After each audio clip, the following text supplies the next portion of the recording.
Boa noite a todos. Mais uma semana que se inicia com os nossos estudos rápidos do Livro dos Espíritos.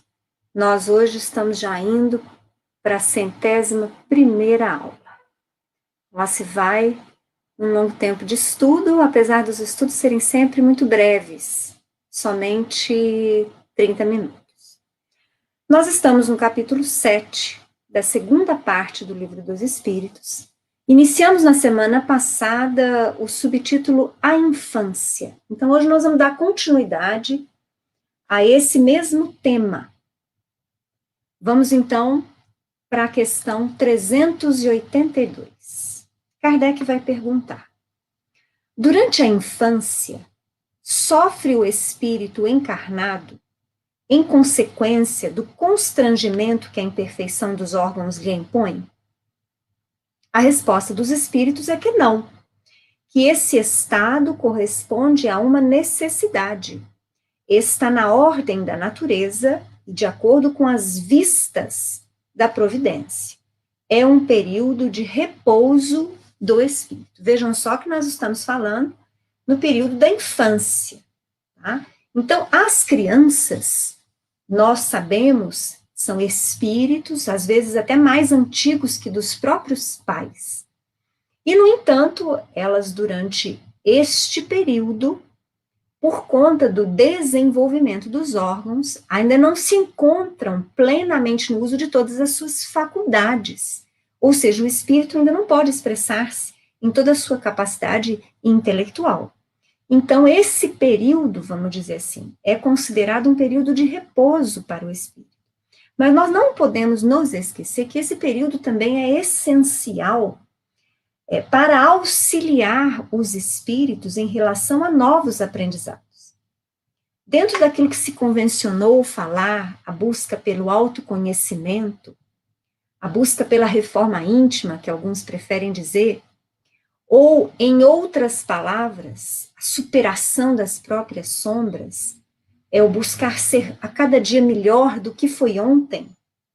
Então, dentro desse contexto, nós não podemos nos esquecer que esse período da infância é um período, digamos assim, muito fértil, no qual os espíritos que ainda se encontram naquele corpo infantil estão, vamos dizer assim, muito livres, muito abertos para assimilar novas lições, principalmente novos exemplos que vêm da família.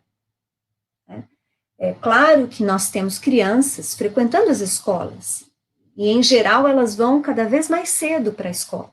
Mas nós não podemos nos esquecer que a família ainda é a base da exemplificação moral do espírito. Então, não adianta os pais aguardarem que somente a escola ensine seus filhos a serem bons. A escola, no máximo, pode orientá-los para serem intelectualmente ativos.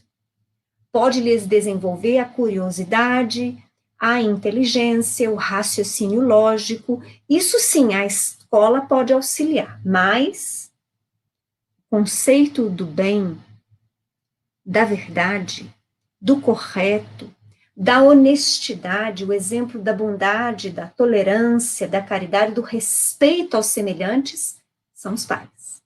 É a família que contribui àquele espírito. E esse período da infância é período em que há uma absorção muito grande. Então, é um período que a espiritualidade valoriza, porque baseado naquilo que for plantado nesse primeiro período da infância, quando o espírito adentrar no caminho da adolescência, quando a sua personalidade espiritual então vai aflorar de modo mais intenso, de forma mais abrangente, dependendo desse plantio da primeira infância, nós vamos ter um espírito preparado para fazer melhores escolhas, combatendo os hábitos do passado, renovando-se, abraçando novas propostas em relação à construção de um mundo melhor íntimo para que se faça um mundo melhor no exterior, onde nós estagiamos. Bom, questão 383. Kardec vai perguntar: qual para este a utilidade de passar pelo estado da infância? Eu meio que adiantei. Mas vamos ver o que a resposta diz dos espíritos. Encarnando, com o objetivo de se aperfeiçoar, o espírito, durante esse período, é mais acessível às impressões que recebe, capazes de lhe auxiliarem no adiantamento para o que devem contribuir os incumbidos de educá-lo. Vejam aí que os espíritos utilizam a palavra educá-lo e não tão somente instruí-lo. Então, é aquilo que eu falei. A construção de um cidadão melhor, mas principalmente a evolução de um espírito vai necessitar da educação e da instrução. Bom, questão 384. Kardec vai perguntar: por que é o choro a primeira manifestação da criança ao nascer? E a resposta: para estimular o interesse da genitora e provocar os cuidados de que há mister. Não é evidente que, se suas manifestações fossem todas de alegria, quando ainda não sabe falar, poucos se inquietariam os que o cercam com os cuidados que lhes são indispensáveis? Quer dizer, será que se nós tivéssemos uma criança que só sorrisse o tempo inteiro, nós seríamos tão diligentes no trocar as fraldas, né? No amamentar, no agasalhar, ou no tirar as roupas quando está muito quente? Será que nós teríamos essa diligência toda? Nós pais, né? Fica aqui a pergunta dos espíritos, porque eles então dizem que o choro é para ativar a atenção não só da mãe, dos pais, dos familiares. Eu não sei quanto a vocês, mas eu, apesar dos meus filhos já estarem grandes, eu não posso ouvir um bebê chorar, que parece que algo revira aqui dentro. Se alguém não toma alguma providência, a gente quase levanta e vai tomar. E, finalmente, eles concluem a resposta dizendo: admirai, pois, em tudo a sabedoria da providência. Então, a natureza é construção milenar. Isso, a vida como nós a encontramos aqui, o nosso corpo físico, as nossas funções básicas, este desenvolvimento... Desculpa, gente. Eu esqueci de colocar no silencioso, é meu pai. Depois eu li para ele. Então, a princípio, tudo isso que nós conhecemos, em se tratando da vida orgânica, mas do próprio planeta, nós vamos ver estágios de milênios e milênios de aperfeiçoamento. E nós não podemos nos esquecer, nós que somos estudiosos da doutrina espírita, que esse lento evoluir, esse lento progresso da natureza, e dentro desse aspecto eu incluo, inclusive, o aperfeiçoamento do corpo físico, que nos serve de instrumento, ele é tutoriado por grandes mestres espirituais, espíritos trabalhadores ao lado de Jesus, responsáveis por essa grande tarefa que é auxiliar essa humanidade hoje composta por cerca de mais de 30 bilhões de almas, de espíritos encarnados e desencarnados, mais de um número incontável de princípios inteligentes, estagiando nos vários reinos, buscando o progresso também. Então, são estes espíritos que estão administrando isso que muitas vezes a gente fala só assim: como a natureza é sábia. A natureza é sábia porque sábios os espíritos que a guiam. Bom, questão 385. Que é o que motiva a mudança que se opera no caráter do indivíduo em certa idade, especialmente ao sair da adolescência? É que o espírito se modifica? Bom, no comentário à primeira questão, eu mais ou menos dei uma dica, né, do que isso se dá. Mas Kardec quer saber por que, às vezes, no adolescente, nós vemos tantas mudanças drásticas, mudanças de temperamento, de dócil, às vezes, para mais rebelde, enfim. Kardec quer saber por quê. É que o espírito retoma a natureza que lhe é própria e se mostra qual era. Então, na infância, nós temos aí os espíritos em estágio de repouso, aguardando o desenvolvimento pleno dos órgãos. E nós vamos ver também um crescendo na infância, né? Até que então chegamos à adolescência, no qual os espíritos dizem, né, o ser espiritual se mostra tal qual é. Não conheceis o que a inocência das crianças oculta. E aqui ele comenta, não sabeis o que elas são, nem o que foram, nem o que serão. Contudo, a afeição lhes tendes, as acariciais, como se fossem parcelas de vós mesmos, a tal ponto que se considera o amor que uma mãe consagra a seus filhos como o maior amor que um ser possa votar a outro. Mas é muito interessante, essa é uma questão cuja resposta é muito comprida. Então, eu selecionei alguns trechos, como eu costumo fazer em questões anteriores, para que nós possamos comentar as principais ideias trazidas pelos espíritos. Então, nós vamos entender que para tudo há um propósito, né? Eu acabei de mencionar que existem espíritos puros, responsáveis pela manutenção da vida na Terra, pelo progresso, pela progressão das espécies, pelas adaptações da natureza. Então, não existe acaso na obra da criação. Deus se faz presente na criação através de prepostos. Então, estes espíritos, os quais eu estou falando, espíritos puros, são eles, trabalhadores, ministros, nós podemos dizer assim, de Jesus, que é, então, o nosso governador espiritual do orbe, o grande responsável por este planeta. Já espírito de tal envergadura, de tal evolução, que nós não fazemos ainda pálida ideia, tal a sua grandiosidade. Então, Jesus também tem prepostos, trabalhando com ele, sob as suas ordens, todos eles irmanados à vontade do Pai.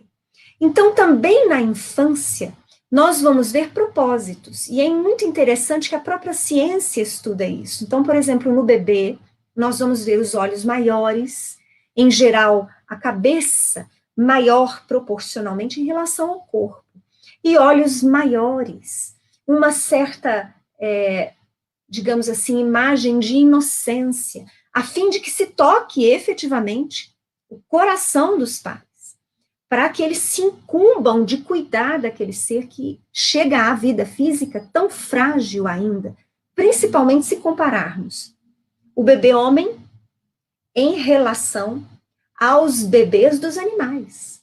Então, o homem é muito frágil quando chega à vida física. Precisa necessariamente, obrigatoriamente, do auxílio dos pais ou de quem zele por eles. Senão, ele não vinga, né?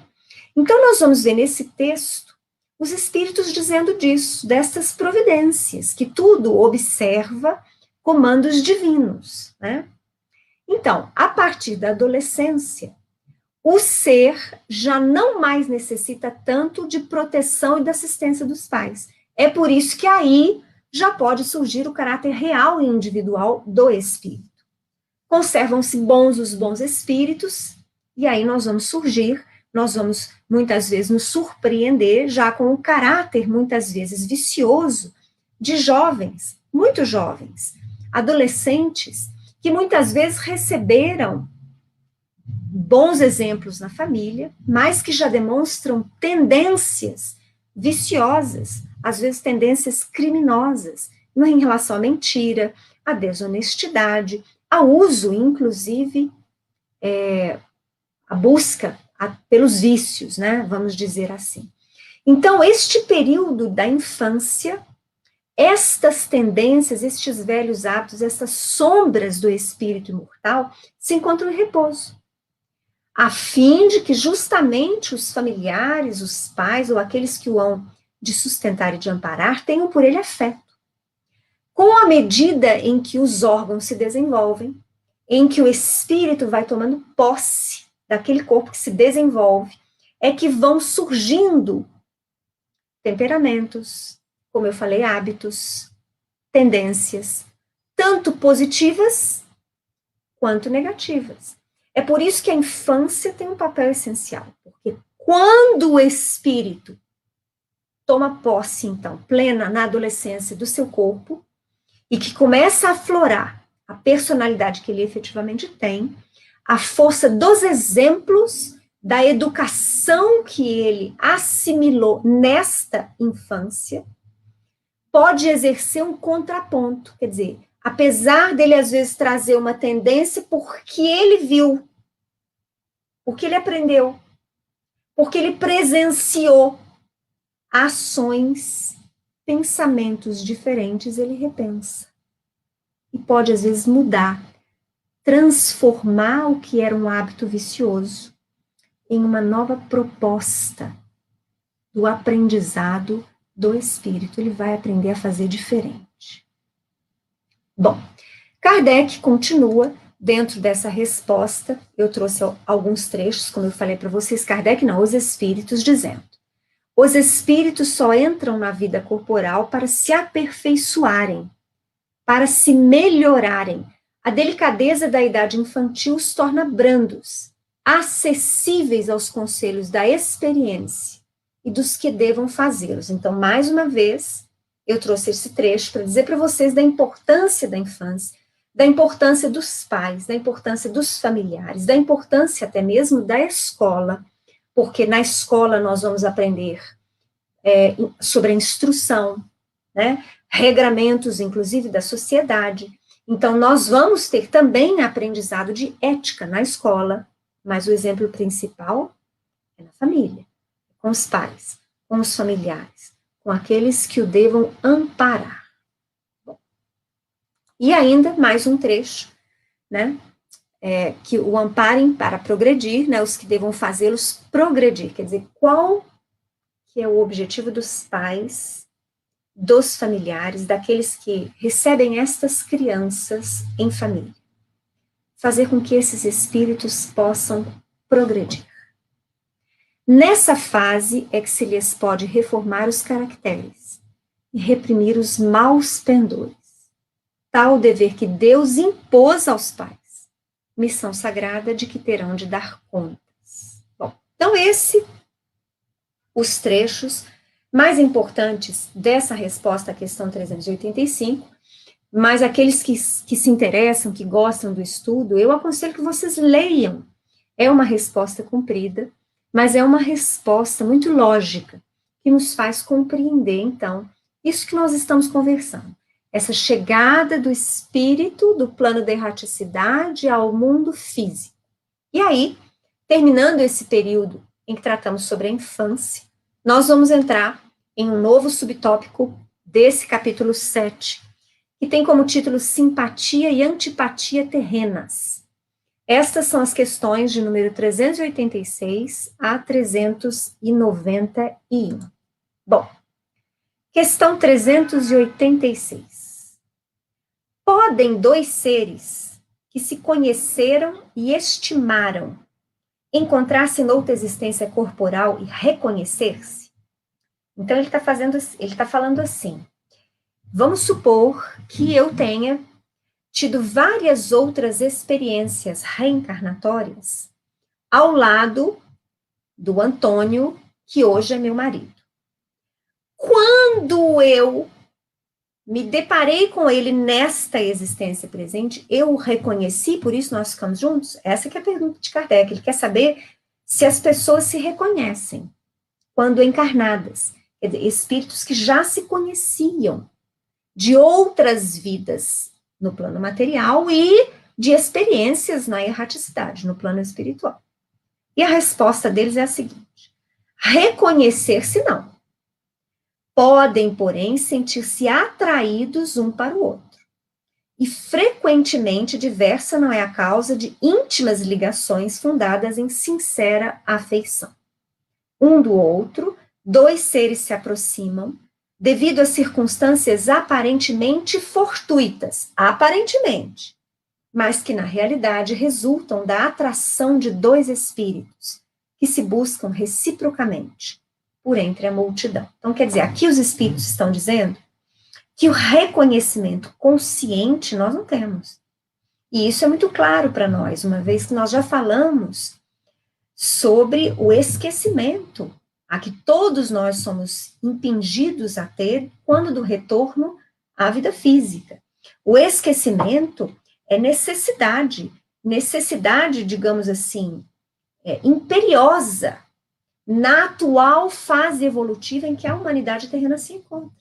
E por que eu afirmo isso?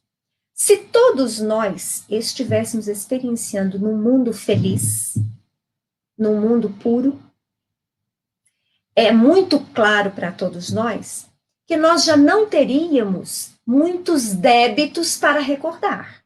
Ou seja, para espíritos felizes, para espíritos puros, resta-lhes basicamente de uma experiência para outra, boas recordações. Por quê? Porque eles já alcançaram tal grau evolutivo, intelecto e moral, que os isenta de carregar com eles sombras, débitos, sentimentos de culpa, arrependimento, o desconhecer-se a si próprio. Então, estes espíritos, para eles felizes e puros, é questão de lógica nós constatarmos que eles não têm esse tal de esquecimento. Eles se recordam. Eles têm esta memória ligada o tempo todo, digamos assim.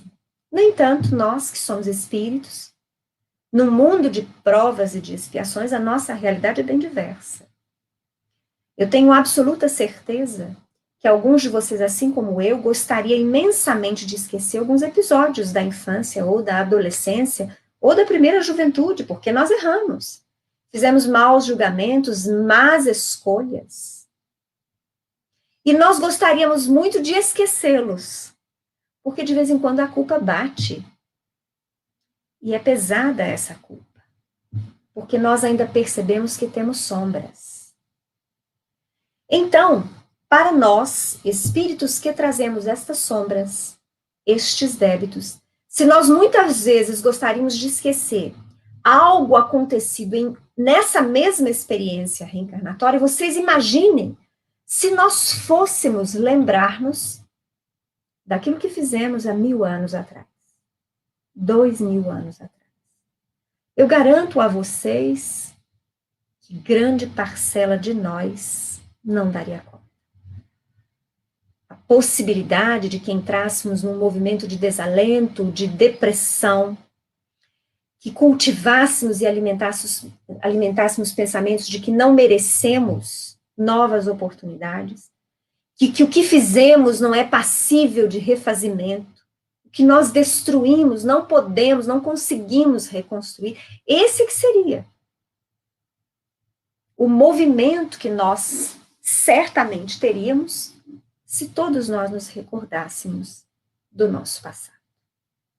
Quando se fala em muitas vezes recordar-se de um passado, é interessante quando a gente vê coisas inofensivas. Vou citar um exemplo. Eu sei que eu vim para lidar com a minha paciência, porque eu lembro da minha última experiência reencarnatória que eu fui muito impaciente, muito intolerante. Então, esse tipo de lembrança, se nós tivéssemos, seria tranquilo. Então, diante disso, eu poderia falar para vocês, eu gostaria de lembrar, para mim poder consertar o que eu tenho de errado. Seria mais fácil, mas essa é a parte fácil da recordação. Como nós poderíamos refazer relações, tendo de conviver com pessoas que nos trucidaram no passado, que nos mataram no passado, nos violentaram no passado, nos injuriaram no passado, destruíram a nossa vida, destruíram a nossa casa, destruíram a nossa família, mataram aqueles que amávamos. Como nós poderíamos, tendo estas lembranças, refazer, transformar o ódio em laços de amor. No nosso atual estágio evolutivo, seria impossível, ouso dizer. E isso é uma constatação lógica também, porque eu constato em mim, e tenho a impressão que também em vocês, que apesar de eu saber que o perdão é essencial para mim, e é convite de Jesus ao qual eu sigo e amo, que eu não posso fugir, é muito difícil viver. O meu intelecto já entende. Os benefícios que o ato de perdoar traz ao meu espírito, não é o da vítima, não é o de quem me ofendeu, não. Para mim, eu perdoo, o benefício é meu. Ilusão aqueles que acham que perdoando estão facilitando para o outro. Não. Perdão é benefício para mim que perdoo. Então, o meu intelecto já entende isso. Pelo estudo dos ensinamentos espíritas, pela meditação acerca das lições de Jesus, eu já posso compreender isso de forma muito clara, matemática. Mas como é difícil sentir. Como é difícil viver. Como nós temos que nos empenhar diariamente, muitas vezes, a esquecer a ofensa e a fazer uma oração em benefício do ofensor, para que nós não entremos naquele movimento da energia da mágoa e do ressentimento. Percebem o que eu estou falando? Então, por isso, a misericórdia divina nos concede o esquecimento. Então, esse reconhecimento consciente nós não vamos ter. Mas nós vamos ter algo muito mais poderoso e que o homem ainda desconhece em sua totalidade, que é essa força da atração, que une espíritos que se amam, que se odeiam, que são simpáticos, que já foram companheiros, que vêm trabalhando juntos há milênios, mas que também se perseguem, que lutam há milênios. Essa força de atração imperiosa é a que nós vamos continuar estudando nas nossas próximas questões. Só para terminar essa 386, na linha A, Kardec pergunta: não lhes seria agradável reconhecerem-se? Né? Porque ele quer saber, mas peraí, se você tem que casar de novo, não seria mais fácil, então, né? Você se reconhecer conscientemente? Ou se você tem que fazer um trabalho a longo prazo com fulano, não é melhor reconhecer? Lembrar? Nem sempre, dizem eles. A recordação das passadas existências teria inconvenientes maiores do que imaginais. Eu contei um pouquinho sobre isso. Depois de mortos, reconhecer-se-ão e saberão que tempo passaram juntos. Então, quando encarnados, esta força de atração é imperiosa nos nossos destinos, nas nossas uniões. E depois, ao desencarnarmos, é que muito possivelmente nos recordaremos das vidas pregressas. E aí nós teremos uma ideia mais exata do tempo que nós já passamos juntos. Eu aguardo vocês amanhã, no mesmo horário das 7 horas, para que nós possamos dar continuidade ao nosso estudo falando sobre simpatia e antipatia. Eu agradeço a presença do Anderson, da Denise, do Valdeci, do Carlos, do Juscelírio, sejam todos bem-vindos. E o Anderson tem aqui uma pergunta para mim. Olá, Cris, como aluno e seguidor, queria fazer uma requisição para todos que fazem as aulas do CEF. O Facebook demora até 1 minuto para nos notificar e até clicar na aula e iniciar perdemos este início que fazem ao vivo. Uma sugestão seria começar antes do horário, uns 3 minutos, com uma música de fundo e preparos, e no horário iniciar suas explanações, principalmente com o Fred, pois quase sempre perco o começo das suas falas. Minha internet não é tão boa. Ótima colocação a sua, Anderson. Eu não estava ciente de que isso vinha acontecendo. Eu posso fazer isso sim. posso colocar eu geralmente entro alguns segundos mais cedo, mas posso passar a entrar uns 2 minutos mais cedo, colocar uma música para vocês, até que vocês possam estar online comigo, e eu vou passar essa informação que você me deu para o Fred e para os outros companheiros que estão fazendo os outros estudos, as outras lives no Facebook. De qualquer forma, eu agradeço muito, Anderson, você nos colocar a par disso que está acontecendo. Nós vamos procurar solucionar dentro das nossas possibilidades, porque a gente também aqui, eu falo por mim, pelo menos, e acho que falo pelo Fred também, viu? A gente é bastante cru nessa coisa de transmitir pela internet. Mas a gente chega lá.